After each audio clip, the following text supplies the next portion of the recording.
హల్లెలూయా. ఒక గది ఉంది. ఆ గది నిండా బంగారు, వజ్రము, వైడ్యూరాలు, ఆశీర్వాదాలు, నీకు కావాల్సిన ప్రతి అవసరతలు అందులో ఉన్నాయి. కానీ దానికి తాళం వేసుకుంది. వాటన్నిటినీ తీసుకోవాలి, మీరు అనుభవించాలంటే ఏం చేయాలి? తాళం తీయాలంటే ఏం కావాలా? తాళం చేయి కావాలి. హల్లెలూయా, హల్లెలూయా. కొంత విశేషంగా అమ్మగారు కొంతమంది నాతో మాట్లాడిన మాటలు ఎప్పుడు చూసినా ఆ వాక్యాన్ని గద్దించే రీతిగా వాక్యం చెప్తుంటావు. ఆ వాక్యంకి ఎప్పుడు ఆశీర్వాద వచనాలు పలకకుండా దాని ఆశీర్వాదంకి ఇట్లా నడుచుకునే మాటలే చెప్తుంటారు అని అంటుంటారు. హల్లెలూయా. ఆశీర్వాదాలు ఉన్నాయి, వాటిని ఎట్లా పొందుకోవాలో తెలిస్తే కదా అవన్నీ అనుభవించడానికి ఆస్కారం ఉంటుంది. హల్లెలూయా. ఆకాశంలో ద్రాక్ష పండు ఉంది, ఆకాశంలో మామిడి పండు ఉంది, తిను అంటే కాదు. దాన్ని ఎలా కోసుకోవాలో టెక్నిక్ తెలిసినప్పుడు మాత్రమే ఆశీర్వాదాన్ని అనుభవించడానికి ఆస్కారం ఉంటుంది. హల్లెలూయా. ఆ గదిలో ఉన్నటువంటి ఆశీర్వాదాలు, గదిలో ఉన్నటువంటి మనకు కావాల్సినటువంటి ఆరోగ్యం కావచ్చు, మనకు కావాల్సినటువంటి సమాధానం కావచ్చు, మనకు కావాల్సినటువంటి ఆర్థిక ఇబ్బందులు కావచ్చు, వాటన్నిటినీ మనం పొందుకోవాలి అన్నట్లయితే వాటి పొందుకునేటువంటి మార్గం తెలిసి ఉండాలి. ఆ మార్గంలో ఎలా నడవాలో తెలిసి ఉండాలి. ఆ నడిచినటువంటి తర్వాత దాన్ని ఎలా తీసుకోవాలో తెలిసి ఉండాలి. హల్లెలూయా. పెద్ద బండ్ లాంటి బంగారం ఇచ్చిస్తాను ఎత్తుకుంటే ఎత్తుకునే అవుతుందా? మన శక్తికి మించి మనము ఎత్తుకునేకి కాదు. హల్లెలూయా. సో అదే రీతిగా ఇప్పుడు ఈరోజు మన పరిశుద్ధ గ్రంథంలో దేవుడు ఇచ్చినటువంటి కొన్ని తాళం వేసి ఉన్న తాళాల గురించి మనం తెలుసుకోబోతున్నాం. హల్లెలూయా. ఆ తాళాలలో విశేషంగా 4 రకాల తాళాల గురించి మనము తెలుసుకుందాం. ఆ ఆశీర్వాదాలు ఏ రీతిగా పొందుకోవాలి అన్నట్లయితే ఈ తాళపు చెవులను ఎవరి దగ్గర ఉన్నాయి, ఆ తాళపు చెవుల్లో ఉన్నటువంటి మర్మం ఏంటి, వాటిలో నుండి మనం నేర్చుకోవాల్సినటువంటి పాఠం ఏమైనటువంటి అంశాలను ఈరోజు మనం ధ్యానించుకోబోతున్నాం. హల్లెలూయా. మొట్టమొదటిగా యెషయా గ్రంథం 22వ అధ్యాయం 22వ వచనం. యెషయా గ్రంథం 22వ అధ్యాయం. మీ బంధకములు మరి పడుకుంటున్నట్లు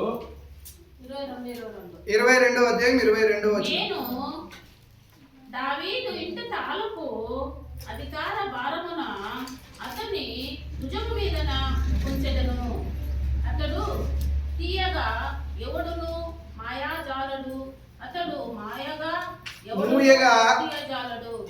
22 యెషయా గ్రంథం 22వ అధ్యాయం 22వ వచనం. అతడు మూయగా ఎవరు తీయజాలరు, అతను తీయగా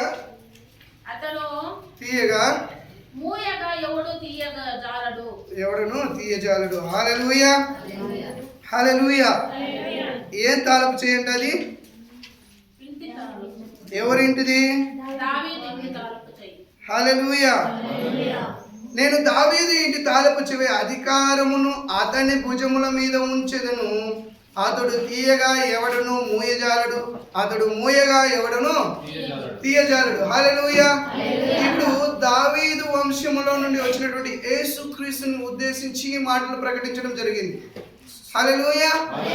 యేసుక్రీస్తు యొక్క భుజముల మీద పరలోక ఒక ఇంటి స్థానం చేయింది. ఆ చేతిని అతను మాత్రమే తీయగలడు. ఒకవేళ ఆయన తీసినట్లయితే దాన్ని ఎవరు మూయలేరు. ఒకవేళ ఆయన మూసినట్లయితే మరి ఎవరు తీయలేరు. అంటే ఆ ఇంటి పైన పరిపూర్ణమైనటువంటి అధికారం ఎవరికి ఉంది? దావీదు ఇంటి తాళపు చెవిని ఎవరి చేతిలో అయితే ఇచ్చి ఉన్నాడో అతనికి పరిపూర్ణమైనటువంటి అధికారం ఉంది. హల్లెలూయా. అంటే యేసుక్రీస్తుని కి అధికారం ఇచ్చి ఉన్నారు కాబట్టి యేసుక్రీస్తు యొక్క రాజ్యం, పరలోక రాజ్యం, ఆ రాజ్యానికి అధికారం రప్పించుకోవడానికైనా వెళ్ళగొట్టడానికైనా అధికారం యేసుక్రీస్తుకు మాత్రమే ఉంది. హల్లెలూయా. ఇక్కడ ఈ వాక్యాన్ని చెప్పినటువంటి వ్యక్తి ఎలాకీము అనేటువంటి వ్యక్తి కోసం ఈ వాక్యం చెబుతూ యేసుక్రీస్తుకు ఉన్నటువంటి బాధ్యతను గురించి, యేసుక్రీస్తు పైన ఉన్నటువంటి భారంను గురించి, బాధ్యతను గురించి మనతో దావీదు ద్వారా మనతో మాట్లాడుతున్నాడు. హల్లెలూయా. ఇక్కడ విశేషంగా ఆ తాళపు చెవిని మనం పొందుకోవాలి అన్నట్లయితే ఏం చేయాలి అన్నట్లయితే, ఎవరైతే తాళపు చెవిని కలిగి ఉన్నాడో ఆయన్ని మన స్వంత రక్షకుడిగా అంగీకరించుకోవడం. హల్లెలూయా. ఇప్పుడు తండ్రి దగ్గర ఒక ఇంటికి కలిగినటువంటి సమస్తమైనటువంటి అధికారం ఉంటుంది. ఆ అధికారం తర్వాత ఎవరికి చెందుతుంది? తన కుమారులకి, కుమార్తెలకు చెందుతుంది. హల్లెలూయా. అంటే దేవాది దేవుడైనటువంటి యేసుక్రీస్తు దగ్గర ఉన్నటువంటి ఆ అధికారం కలిగినటువంటి తాళపు చెవులు ఆయన దగ్గర ఉన్నప్పుడు అది మనం పొందుకోవాలన్నట్లయితే, ఈ లోకానుసారంగా మనం ఉన్నట్లయితే అది పొందుకోలేము. ఎందుకన్నట్లయితే యేసుక్రీస్తుకి ఈ లోకానుసారంగా జీవించినట్లయితే నచ్చదు. హల్లెలూయా. యేసుక్రీస్తు ఇష్టకరంగా జీవించినప్పుడు ఆ ఇంటి తాళపు చెవులని ఆయన అతని కుమారులకి అందించడం అనేది జరుగుతుంది. హల్లెలూయా. ఇక రెండోదిగా మనం గమనించినట్లయితే మత్తయి సువార్త 16వ అధ్యాయం 19వ వచనం. మొదటి దావీదు ఇంటి తాళపు చెవులు గమనించుకున్నాం. రెండోది మత్తయి సువార్త 16వ అధ్యాయం 19వ వచనం. పరలోక రాజ్యము యొక్క తాళపు చెవులు, పరలోక రాజ్యం యొక్క తాళపు చెవులు నీకిచ్చెదను. నీవు భూలోకమందు దేనిని బంధించుదువో అది పరలోకమందును బంధించబడును. భూలోకమందు దేని విప్పుదువో పరలోకమందును విప్పబడునని అతనితో చెప్పెను. హల్లెలూయా. హల్లెలూయా. దావీదు ఇంటి తాళపు చెవులు ఎవరైతే ఆయనకి ఇష్టకరంగా జీవిస్తారో వారికి చెందుతుంది. ఇక్కడ రెండోదిగా పరలోకపు తాళపు చెవి ఎవరి దగ్గర ఉందంట? మరొకసారి అని 19వ వచనం. పరలోక రాజ్యం యొక్క తాళపు చెవులు నీకిచ్చెదను. ఆమేన్. ఎవరికి ఇస్తాడంట? హల్లెలూయా. నేను ఇక్కడే ఉన్నాను అని వాళ్ళు ఒకసారి హల్లెలూయా చెప్పండి. నేను ఇక్కడున్నాను, నా మనసు ఇంటి దగ్గర చికెన్ పైన ఉంది అని వాళ్ళు ఒకసారి హల్లెలూయా. హల్లెలూయా. అందరూ ఇక్కడే ఉన్నారా? మార్కన్నా ఇక్కడే ఉన్నారా? హల్లెలూయా. హల్లెలూయా. పరలోకపు తాళపు చెవులు ఎవరి దగ్గర ఉంటాయంట? ఎవరి దగ్గర? ఇంకోసారి వాక్యం చదవండి. పరలోక రాజ్యము యొక్క తాళపు చెవులు నీకిచ్చెదను. ఎవరికి ఇచ్చేదను? మనకిచ్చేదను, నాకిచ్చేదను. హల్లెలూయా. హల్లెలూయా. ఇది పేతురుతో దేవుడు మాట్లాడుతున్నాడు. పేతురు అంటే అర్థం ఏంటి? బండ, రాయి. బండబారినటువంటి రాయితో మాట్లాడుతున్నట్టు మాటలేం తెలుసా? నువ్వు పరలోక రాజ్యంలో ఉంటావని. హల్లెలూయా. బండబారినటువంటి మన జీవితాలను కూడా మార్చి మన కోసం తన ప్రాణాన్ని, శరీరాన్ని, రక్తాన్ని త్యాగం చేసి మాంసపు హృదయంగా మిమ్మల్ని మార్చి మీకేం చేస్తున్నాడంట? పరలోకానికి సంబంధించినటువంటి తాళపు చెవులు యోగ్యత లేనటువంటి నీకు నాకు ఇచ్చేశాడు. మీ చేతిలో ఉంది అంటున్నాడు. ఇంకోసారి వాక్యం. నీకిచ్చేదను. హల్లెలూయా. హల్లెలూయా. పరలోకానికి సంబంధించినటువంటి తాళపు చెవులు నీకు ఇచ్చేది. ఇంతటికి పరలోకం నేనేం చేసుకోవాలి? హల్లెలూయా. ఏముంటది పరలోకంలో? రెండు దారులు, ఏ దారి కావాలో మానవా. రెండు దారులు, ఏ దారి కావాలో మానవా. ఒకటి పరలోకం, మరి ఒకటి పాతాళం. ఒకటి పరలోకం, మరి ఒకటి పాతాళం. పరలోకం కావాలో పాతాళం కావాలో తెలుసుకో మానవా.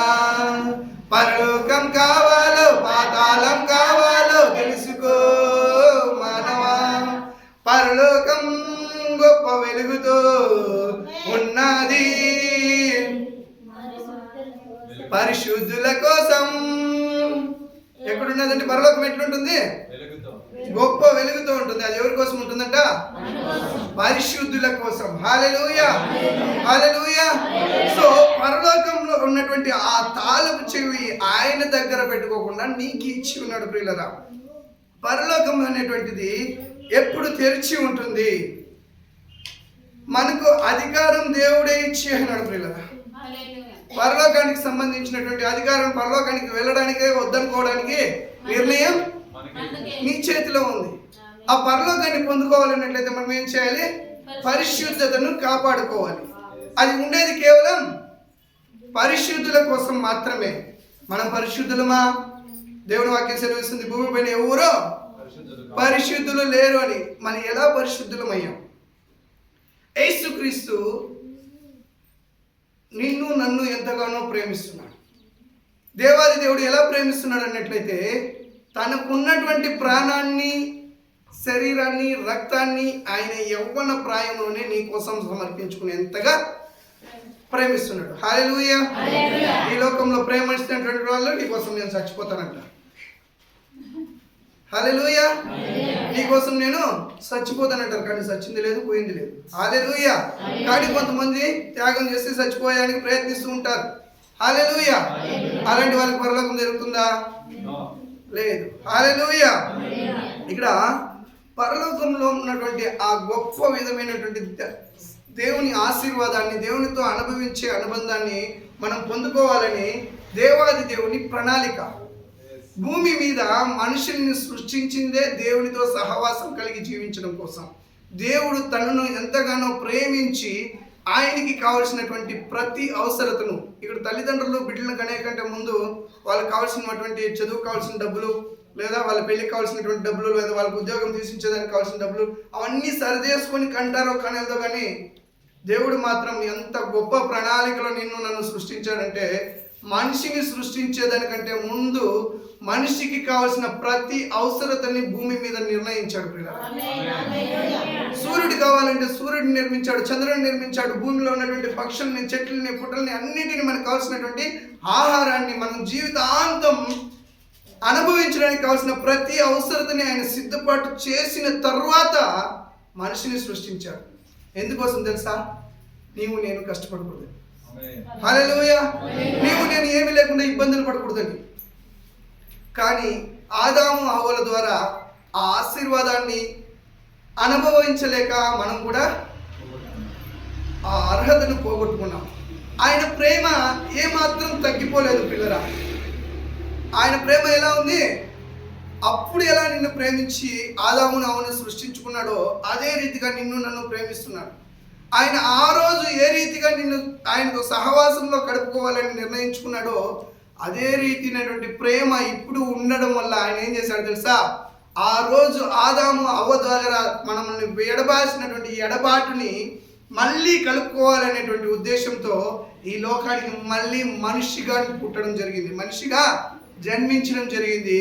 ఆ జన్మించడం వల్ల ఈ లోకంలో సర్వలోక పరిహారార్థంగా ఏమో కావాలి? రక్తం అవసరం ఉంది. ఆ రక్తము ఆయనే చిందించాలి. కాబట్టి ఆయన ఏం చేశాడు తెలుసా?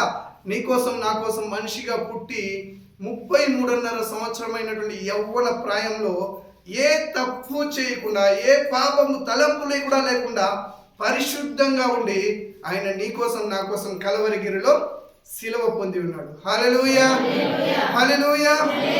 ఈ పరలోకపు తాళపు చెవులు నీకు అధికారం రావడం కోసం ఏం జరిగింది తెలుసా? 39 కొరడా దెబ్బలు ఆయన తిన్నాడు. ఎందుకు? నీవు చేసినటువంటి అతిక్రమాల కోసం, నీవు చేసినటువంటి హేయమైన క్రియల కోసం ఆయన ఏం చేశాడు? 39 కొరడా దెబ్బలు తిన్నాడు. ఒక్క కొరడాకి 5 ముళ్ళలు ఉంటాయి. ఆ చొప్పున 900 చిల్లర గాయాలు ఆయన శరీరం పైన పడ్డాయి. హల్లెలూయా. నీవు చేసినటువంటి చెడు తలంపుల నిమిత్తమై ఆయన తలపైన ముళ్ళ కిరీటం పెట్టుకున్నాడు.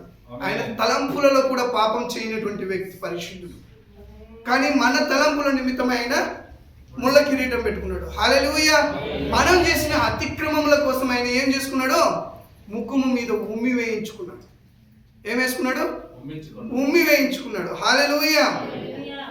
ఆ రీతిగా ఆఖరికి ఆయన శరీరం మీద ఉన్నటువంటి బట్టల్ని కూడా వేలం వేసుకునేటట్లు కులుకులు వేసుకుని తీసుకునేంతగా ఆయన రిక్తునిగా మార్చుకున్నాడు. ఏమీ లేనివాడిగా నేర్చుకున్నాడు. అదే వాక్యం సెలవిస్తుంది. ఆయన అన్ని ఆశీర్వాదాలను పొందడానికి అర్హుడైనటువంటి అతను నీ కోసం కటిక పేదవాడిగా ఈ లోకానికి వచ్చాడు. హల్లెలూయా. అటువంటి పరలోకానికి సంబంధించినటువంటి తాళపు చేతులు ఈ లోకంలో జీవిస్తున్న ప్రతి ఒక్కరి పైన ఉంది. ప్రతి ఒక్కరి చేతులన ఆయన ఇచ్చి ఉన్నాడు. కేవలం యేసుక్రీస్తుని అంగీకరించిన మన చేతిలో మాత్రమే కాదు, కానీ ఎవరైతే ఆ తాళపు చెవి ఉంది, నేను పరలోక రాజ్యానికి వెళ్ళాలని ఆశ కలిగి తృష్ణ కలిగి ఆయన మార్గాన్ని అనుసరించి నడుచుకుంటారో వాళ్ళు మాత్రమే పరలోక రాజ్యానికి వెళ్ళడానికి ఆస్కారం ఉంది. హల్లెలూయా, హల్లెలూయా. ఇక్కడ అదే మత్తయి సువార్త 18వ అధ్యాయం 18-19 వచనాలు చూద్దాం. 18వ అధ్యాయం 18-19 మరియు నీవు పేతురువు అనే శబ్దమునకు రాయి అనే అర్థము, పేతురు అనే శబ్దమునకు రాయి అని అర్థం మనం ధ్యానించుకున్నాం. నా సంఘమును కట్టెదను, పాతాళ లోక ద్వారములు దాని ఎదుట నిలవనేరవు, నేను నీతో చెప్పుచున్నాను, నిశ్చయముగా చెప్పుచున్నాను. హల్లెలూయా. 18వ వచనంలో మనం గమనించినట్లయితే పరలోకమందున్న విప్పబడినవి నీతో నిశ్చయంగా చెప్తున్నాడు. మనం ఏటినైతే పరలోకంలో బంధిస్తామో అది, భూమిపైన వేటినైతే బంధిస్తామో అది బంధింపబడుతుంది, పరలోకంలో వేటినైతే విప్పుతామో అది విప్పబడుతుంది అనే అధికారం ఉంది. హల్లెలూయా, హల్లెలూయా. మొదటిగా మనం గమనించినట్లయితే పరలోకానికి సంబంధించిన తాళపు చెవులు మన చేతిలో ఇచ్చి, దాంతోపాటు ఇంకొక ఆశీర్వాదం కూడా అడ్వాన్స్గా బై 1 get 1 ఫ్రీ అనే రీతిగా ఆశీర్వాదం ఇస్తున్నాడు. ఏంటన్నట్లయితే పరలోకంలో మనం వేటినైతే విప్పుతామో అది విప్పబడుతుంది, భూమి పైన దేనిటైతే మనం కట్టుతామో అది కట్టబడుతుంది. హల్లెలూయా. అందుకే మనం ప్రార్థన చేసేటప్పుడు చెప్తూ ఉంటాం, యేసుక్రీస్తు నామంలో నిన్ను కట్టి బంధిస్తున్నాను అంటుంటాం అపవాదిని. హల్లెలూయా. ఆల్రెడీ దేవుడు జయించి ఉన్నాడు. ఆ జయించిన అపవాదిని సోలు చేసి ఓడిపించి ఆయన పరలోక రాజ్యానికి మరణాన్ని జయించి గెలిచి పరలోక రాజ్యంలో వేచి ఉన్నాడు. దేవుని కుడి హస్తం మీద కుడి పాదం పైన కూర్చొని నీకోసం నా కోసం విజ్ఞాపన చేస్తూ ఉన్నాడు. హల్లెలూయా. 19వ వచనం గమనిద్దాం. పరలోక రాజ్యం యొక్క తాళపు చెవులు నీకు ఇచ్చేదను, నీవు భూలోకమందు దేని బంధించదువో అది పరలోకమందును బంధించబడదు. 19వ వచనం. మరియు మీలో ఇద్దరు తాము వేడుకొని దేనిని గూర్చి అయినను భూమి మీద ఏకీభవించిన ఎడల అది పరలోకమందున్న నా తండ్రి వలన వారికి దొరుకునని నీతో చెప్పుచున్నాను. ఆమేన్, హల్లెలూయా. ఒకసారి శ్రద్ధగా ఈ వాక్యాన్ని వినండి ప్రియులారా. మరియు మీలో ఇద్దరు తాము వేడుకొను దేనిని గూర్చి అయినను భూమి మీద ఏకీభవించిన ఎడల పరలోకమందున్న నా తండ్రి వలన వారికి దొరకనని చెప్పుచున్నాను. హల్లెలూయా, హల్లెలూయా. అర్థమైందా? భూమి మీద ఇద్దరు ఏ విషయమైతే ఏకీభవించి దేవుని అడుగుతారో, కేవలం 2 మంది ఏకీభవించి దేవుణ్ణి అడుగుతారో అది పరలోకం ముందున్నటువంటి దేవుడు ఆశీర్వదించి వాళ్ళకి ఇస్తాడంట. ఇప్పుడు ముఖ్యంగా చెప్పేట్లయితే ప్రార్థన విజ్ఞాపన, మన సంఘంలో ప్రార్థన విజ్ఞాపన ఒకరికి ఇస్తాం. కాணிకల నిమిత్తమై ఒకరు ప్రార్థించండి, ఆ ప్రార్థనలో ఏకీభవించండి అని చెప్తాం. ఏకీభవించడం అంటే ఏంటి? అందరూ కూడి ప్రార్థించడం వేరు, ఏకీభవించి ప్రార్థించడం వేరు. ఏకీభవించడం అంటే ఏంటంటే నేను ప్రార్థన చేస్తుంటాను, నా ప్రార్థనకి మీరు ఏకీభవించాలి. నేను చెప్పిన ఆశీర్వదించు ప్రభు అంటే ఆమేన్, హల్లెలూయా ఇలాంటివి ఉండాలి. కానీ నేను ప్రార్థన చేస్తున్నప్పుడు నువ్వు ప్రత్యేకించి ప్రార్థించినప్పుడు 2 విధములైనటువంటి ప్రార్థనలు అవుతాయి. ఏకీభవించే ప్రార్థన కాదు, ఒకే విషయం నిమిత్తమై మనం ఏకీభవించినప్పుడు మాత్రమే అది దేవుడు ఆశీర్వదించి మనకి ఇస్తాడంట. హల్లెలూయా. ఆ ఏకీభవించి మన సంఘంలో ఉన్నటువంటి కార్యమే ఇది. ప్రార్థన చేస్తూ ఇప్పుడు వాక్యం నిమిత్తమై కాணிకల నిమిత్తమై ప్రార్థన చేసేటప్పుడు కూడా ప్రార్థన చేసేటప్పుడు నాతో ఏకీభవించాలి మీరు.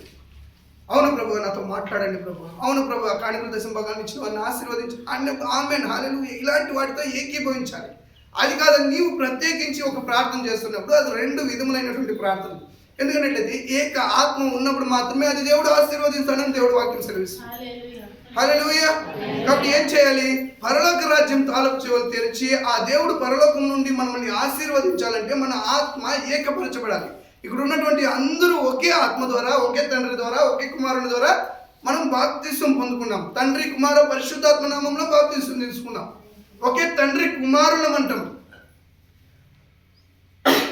మనమందరూ కూడా ఒకే రక్తాన్ని తీసుకుంటున్నాం, ఒకే శరీరాన్ని భుజిస్తున్నాం. అలాంటి వాళ్ళు మనలో ఏక ఆత్మ ఉన్నప్పుడు మాత్రమే మన పరలోక రాజ్యం తాలపు చెవులు మనం అధికారంగా ఉపయోగించుకోగలుగుతాము. పరలోకం నుండి వచ్చేటువంటి ఆశీర్వాదాలు మనం పొందుకోగలుగుతాం. హల్లెలూయా, హల్లెలూయా. అదే దేవుడు చెప్తున్నాడు. అంతేకాకుండా మనకి ఈ లోకంలో ఉన్నటువంటి శపించడము ఆశీర్వదించడం కూడా మనకి అధికారాన్ని ఉంది. హల్లెలూయా. శపించే అధికారం మనకుంది, ఆశీర్వదించే ఆ శాపం నుండి విమోచనించేటువంటి అధికారం కూడా మనకి దేవుడు ఇచ్చి ఉన్నాడు. ఎందుకంటే దేవుడు పరలోకంలో ప్రవేశించేటువంటి అధికారం ఎప్పుడైతే మనకి ఇచ్చి ఉన్నాడో ఆ అధికారం ద్వారా ఆయనకు ఉన్నటువంటి వారసత్వంగా వచ్చినటువంటి అనేకమైనటువంటి అధికారాలు మనలో కూడా ఉంటాయి. అందుకోసమే దేవుడు చెప్పాడు, సర్వ లోకానికి వెళ్ళి స్వార్థను ప్రకటించి తండ్రి కుమార పరిశుద్ధాత్మ నామంలో బాప్తిస్మం ఇచ్చి నాకు శిష్యులుగా చేయమన్నారు. హల్లెలూయా. ఎవరికి శిష్యులుగా చేయమన్నారు? యేసుక్రీస్తుకి శిష్యులుగా చేయమన్నారు. హల్లెలూయా. శిష్యులు అంటే ఎవరు? హల్లెలూయా. శిష్యులు అంటే ఎవరు? అంతే. హల్లెలూయా. శిష్యులు అంటే 12 మంది, అంతే మాకు తెలిసింది. హల్లెలూయా. ఎవరు శిష్యులు అంటే ఎవరు? దశమ భాగం రక్షణ మార్గంలో నడిచేటువంటి ప్రతి ఒక్కరు. హల్లెలూయా. సేవకులు అని చెప్తారు అనుకున్నా. హల్లెలూయా, హల్లెలూయా. ప్రతి ఒక్కరు శిష్యులు. శిష్యులు అన్నట్లయితే ఏం కాదు, విశ్వసించే వారందరూ ఆయనకి శిష్యులే. విశ్వాసి అనేటువంటి వాళ్ళందరూ కూడా ఆయనకి శిష్యులే. ముఖ్యంగా విశ్వాసం అనేది చాలా గొప్పది. హల్లెలూయా. విశ్వాసులు అనే వాళ్ళందరూ కూడా విశ్వసించే వాళ్ళు కాదు, విశ్వాసం ఉన్న వాళ్ళు కాదు. మేము విశ్వాసం అని చెప్తుంటాం, అనుకుంటుంటాం, కానీ ఆయన పైన విశ్వాసం ఉంచు. మనకున్నటువంటి శ్రమ ఏదైనా ఉన్నట్లయితే ఆ శ్రమ పైన మన దృష్టి వెళ్తుంది, కానీ ఆ శ్రమని అధిగమించి దాన్ని జయించి మన కోసం ఇచ్చేటువంటి శక్తిమంతుడైనటువంటి దేవుడు ఉన్నాడు అనేటువంటి విశ్వాసం మనకు రాదు. ఎందుకంటే మన దృష్టి ఎప్పుడు కూడా దానిపైన ఉంటుంది. అది దానిపైనకి వెళ్ళినప్పుడు మనలో బలహీనపరుస్తుంది, విశ్వాసం సన్నగిల్లిపోతుంది. ఎప్పుడైతే దాన్ని బలహీనపరిచేటువంటి దేవుడు మన బలమైన వాడు మనతో ఉన్నాడు అన్నప్పుడు మాత్రమే అది మనకి ఆశీర్వాదకరంగా మారుతుంది. హల్లెలూయా. సో పరలోకపు తాలపు చెయ్యి ఎవరి దగ్గర ఉంది? నా చేతిలో, మన చేతిలో ఉంది. హల్లెలూయా. 2 రకాలైనటువంటి తాలపు చెవుల గురించి మనం తెలుసుకున్నాం. ఒకటి వచ్చి దావీదు ఇంటి తాలపు చెవులు, రెండోది వచ్చి పరలోకపు తాలపు చెవి, మూడోది వచ్చి పాతాళానికి సంబంధించినటువంటి తాలపు చెవి. ప్రకటనల గ్రంథం 1వ అధ్యాయం 18వ వచనం. ప్రకటనల గ్రంథం 1వ అధ్యాయం 18వ వచనం. మొదటివాడును కడపటివాడును జీవించువాడును ముదుడనైతిని గాని ఇదిగో యుగ యుగములు సజీవుడనై ఉన్నాను, మరియు మరణము యొక్కయు పాతాళ లోకము యొక్కయు తాళపు చేయులు నా స్వాధీనములో ఉన్నవి. హల్లెలూయా. ఆయన మొదటివాడు, కడపటివాడు, మరణాన్ని జయించినవాడు, అన్ని ఆయనే.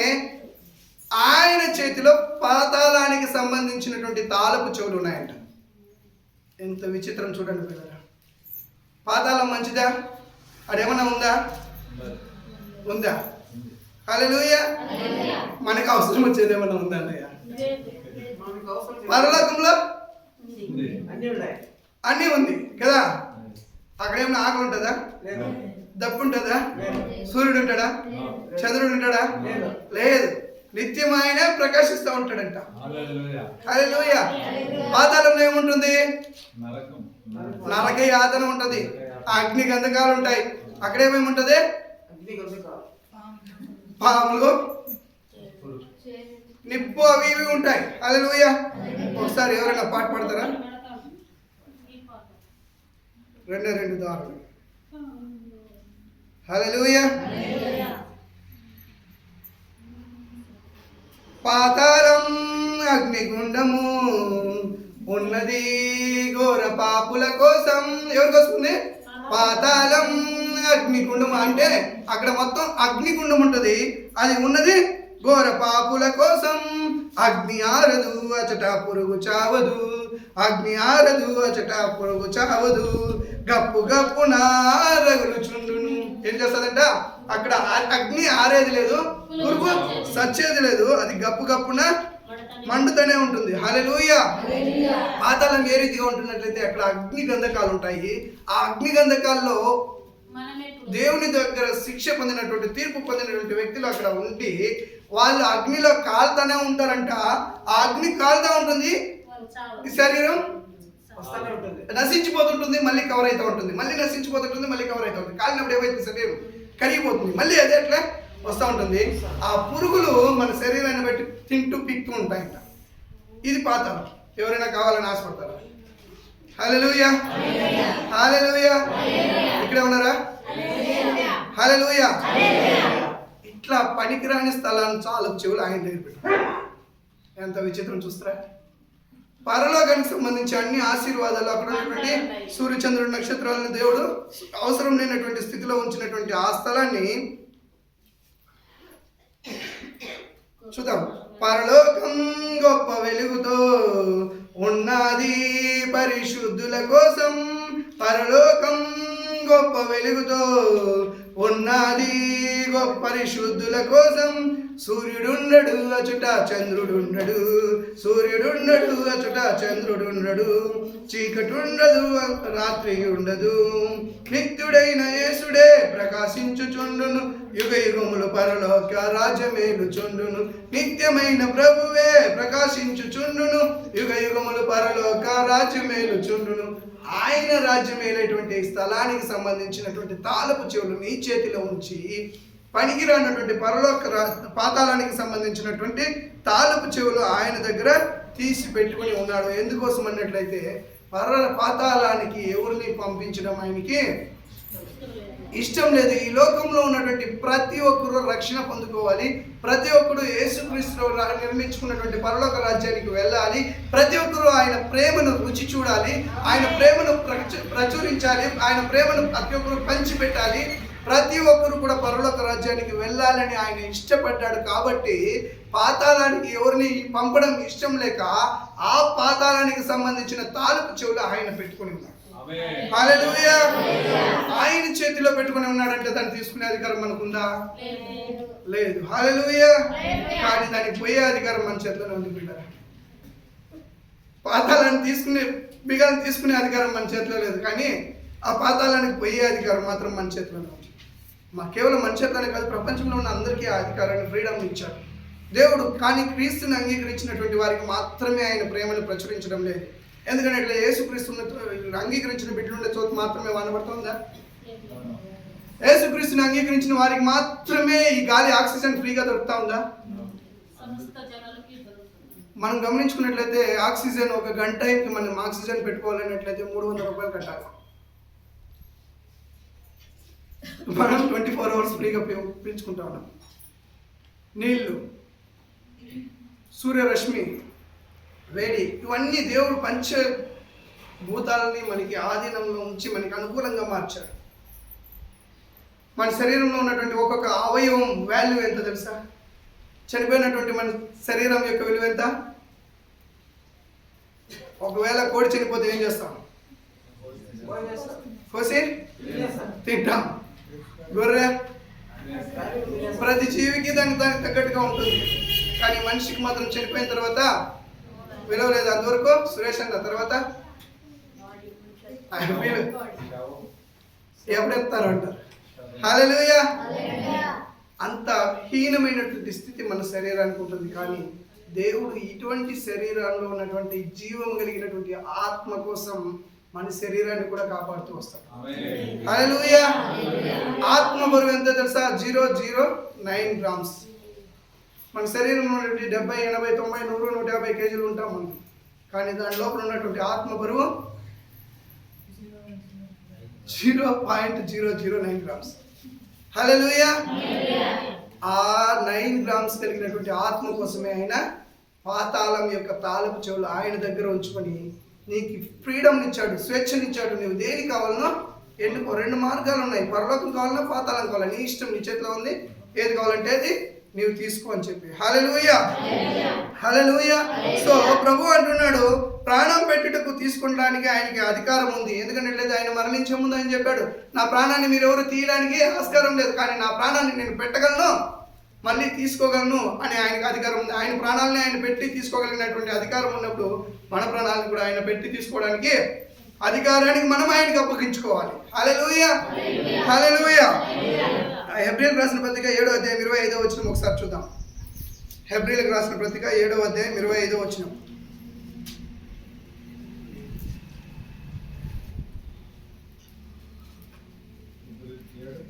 7:25. ఈయన తన ద్వారా దేవుని యుద్ధకు వచ్చి వారి పక్షమున విజ్ఞాపమును చేయుటకు నిరంతరము జీవించుచున్నాడు గనక వారిని సంపూర్ణముగా రక్షించుటకు శక్తివంతుడై ఉన్నాడు. ఆమేన్, హల్లెలూయా, హల్లెలూయా. ఎవరు? ప్రభువైన యేసుక్రీస్తు దేవుని యొద్ద వచ్చి వారిని పక్షముగా విజ్ఞాపనము చేయుటకు ఆయన ఏం చేసి ఉన్నాడంట? నిరంతరము జీవించుచున్నాడు గనుక వారిని సంపూర్ణంగా రక్షించుటకు శక్తిమంతుడై ఉన్నాడు. హల్లెలూయా, హల్లెలూయా. దేవాది దేవుడు మనల్ని రక్షించడానికి ఆయనకి శక్తి కలిగినది. కాబట్టి ఆ పాతాళపు చెవులని, తాళపు చెవులని ఆయన దగ్గర ఉంచుకొని మనం నా జాలికి పోకుండా కాపాడడానికి నిత్యము ఆయన తండ్రి దగ్గర ఉండి మన కోసం విజ్ఞాపన చేస్తూ ఉన్నాడు అని దేవుని వాక్యం సెలవిస్తుంది. హల్లెలూయా. 3 రకాలైనటువంటి తాళపు చెవుల గురించి మనం తెలుసుకున్నాము. 4వ రకమైనటువంటి తాళపు చెవి లూకాసు వార్త 11వ అధ్యాయం 52వ వచనం. లూకాసు వార్త 11వ అధ్యాయం 52వ వచనం. అయ్యో అయ్యో ధర్మశాస్త్రోపదేశకులారా, ధర్మశాస్త్ర ఉపదేశకులారా, మీరు జ్ఞానమును తాళపు చెవులని, మీరు జ్ఞానమనే తాళపు చెవిని ఎత్తుకొని పోతిరి. మీరును లోపల ప్రవేశింపరు, ప్రవేశించు వారిని అడ్డుగింతురని చెప్పెను. హల్లెలూయా, హల్లెలూయా. ఇంతటికి జ్ఞానం అంటే ఏంటి? ఎవరితో చెప్తున్నాడు ఇక్కడ ఆయన? అయ్యో ధర్మోపదేశకులారా, ధర్మశాస్త్రం యొక్క ఉపదేశించేటువంటి వారులారా, మీరు జ్ఞానం అనే తాళపు చెవిని ఎత్తుకున్నారు. ఎందుకు వాళ్ళకి జ్ఞానం అనేటువంటి తాళపు చెవి వాళ్ళ దగ్గరికి వెళ్ళింది? ధర్మోపశాస్త్రాన్ని వాళ్ళు శ్రద్ధగా ధ్యానిస్తున్నారు, దానిపైన కాన్సన్ట్రేషన్ పెడుతున్నారు, దాన్ని అనుసరించడానికి ప్రయాసపడుతున్నారు. కానీ వాళ్ళు ఏం చేస్తున్నారంట? ఆ తాళపు చెవిని పెట్టుకొని వాళ్ళ దగ్గర ఉంచుకుంటున్నారంట. పరిశుద్ధ గ్రంథం ఇప్పుడు అందరి చేతిలోనే ఉందా? హల్లెలూయా. ఎవరి దగ్గర ఉన్నది? బైబిల్ లేదు అని వాళ్ళు ఎవరైనా ఉన్నారా? బైబిల్ లేదన్నయ్యా? హల్లెలూయా. బైబిల్ చిన్న ఈ ధర్మశాస్త్రము పూర్వకాలంలో ఎవరి దగ్గర ఉండేదంటే, ఎవరైతే ధర్మశాస్త్రాన్ని పండితులు ఉంటున్నారో వారికి మాత్రం, అంటే ఒక కుటుంబానికి సంబంధించి, ఒక తెగకి సంబంధించి, ఒక జాతికి సంబంధించిన వారి చేతిలో మాత్రమే ఇది ధర్మశాస్త్రం అనేది ఉండేది. ఆ ధర్మశాస్త్రానికి సంబంధించినటువంటి జ్ఞానం అనేటువంటి తాళపు చెవులు ఎవరైతే ధర్మశాస్త్రాన్ని ధ్యానిస్తున్నారో వారి దగ్గర మాత్రమే ఉండేదంట. వాళ్ళు ఏం చేసేవాళ్ళు? వాళ్ళు పరలోక రాజ్యానికి వెళ్ళేవారు కాదు, వెళ్ళేవారిని పోనిచ్చేవాళ్ళు కాదు. హల్లెలూయా. వెళ్ళవలసిన వారిని వెళ్ళనివ్వరు వాళ్ళు. అటువంటి స్వభావం కలిగినటువంటి వారు వాళ్ళు. కాబట్టి కానీ ఇప్పుడు పరిశుద్ధ గ్రంథం ప్రతి ఒక్కరి చేతిలోనూ ఉంది. సామెతల గ్రంథం 2వ అధ్యాయం 3-6 వచనం చూద్దాం. 3 నుండి 6, ముఖ్యంగా 3, 5, 6. సామెతల గ్రంథం 2వ అధ్యాయం.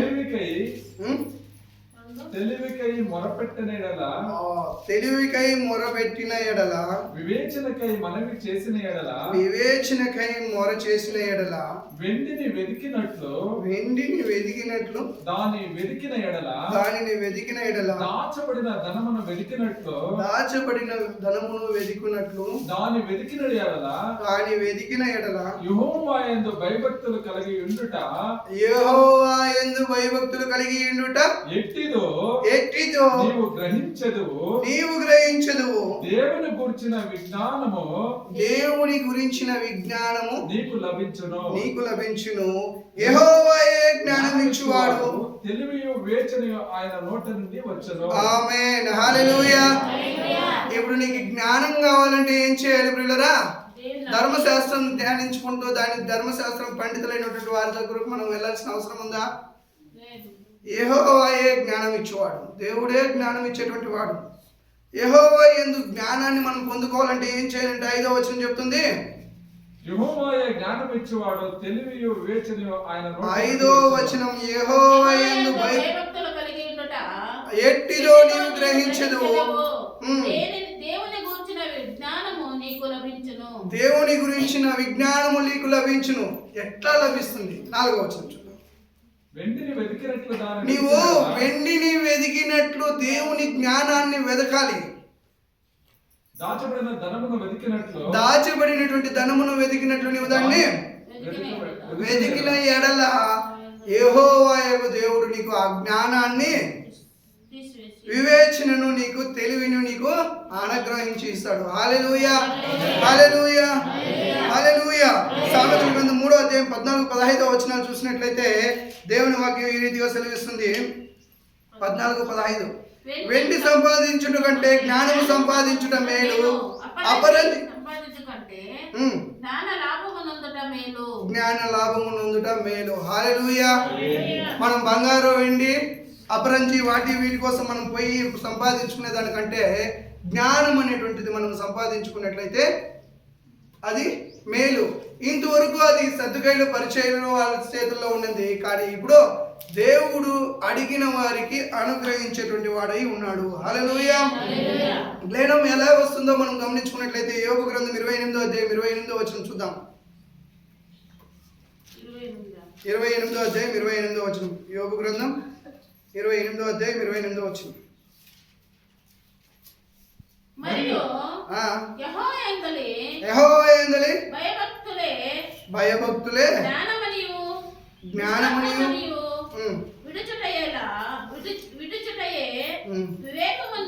వివేకమనియు ఆయన నరులకు సెలవిచ్చెను. హల్లెలూయా. జ్ఞానం ఎక్కడుందండి? యెహోవా యందలి భయభక్తులే జ్ఞానమనియు. హల్లెలూయా. దేవుని పైన మనకు భయము భక్తి ఉన్నట్లయితే అదే జ్ఞానము. దుష్టత్వమును విడుచుటయే వివేకమనియు ఆయన నరులకు సెలవిచ్చును. హల్లెలూయా. ఇక్కడ జ్ఞానం అనేటువంటి తాళపు చెవులు కూడా మనకి అందుబాటులో ఉంది. ఎందుకన్నట్లయితే దేవుని యందు మనం భయము భక్తి పెట్టుకున్నట్లయితే ఆ జ్ఞానం అనేటువంటి తాళపు చెవులు కూడా మనకు ఉంటుంది. హల్లెలూయా. ఎంత అద్భుతమైనటువంటి ప్రేమ గమనించండి ప్రియులరా.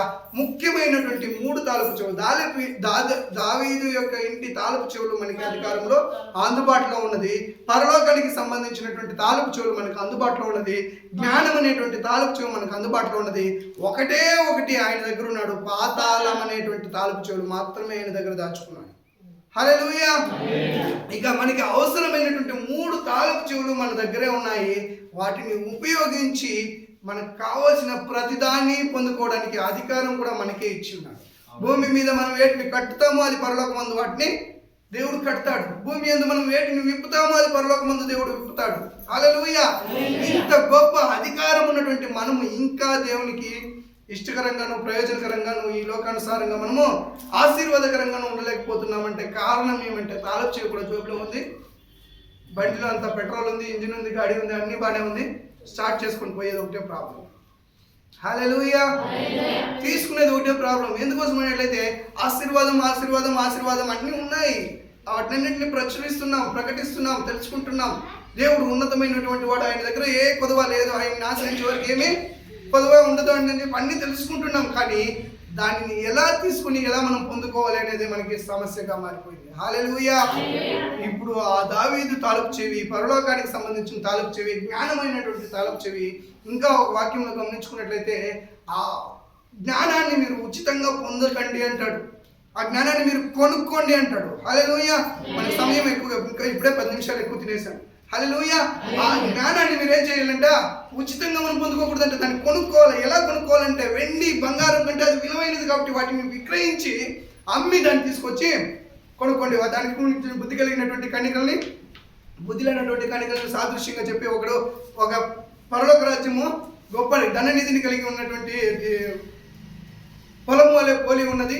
ఆ పొలాన్ని చూసినటువంటి ఓ వ్యక్తి తనకున్నదంతా అమ్మి ఆ పొలాన్ని కొనుక్కునేదానికి ఆ ధనాన్ని వెచ్చిస్తాడు అనేటువంటి ఒక సాదృశ్యంగా కూడా, ఉపమానంగా కూడా దేవుడు మనకి చెప్పినాడు. ఇవన్నీ జ్ఞానాన్ని సంపాదించుకునేటువంటి మార్గాలు. కాబట్టి మనకున్నటువంటి సమస్తాన్ని వెచ్చి ఆ జ్ఞానాన్ని పొందుకోవడానికి మనం ప్రయాసపడాలంట. హల్లెలూయా.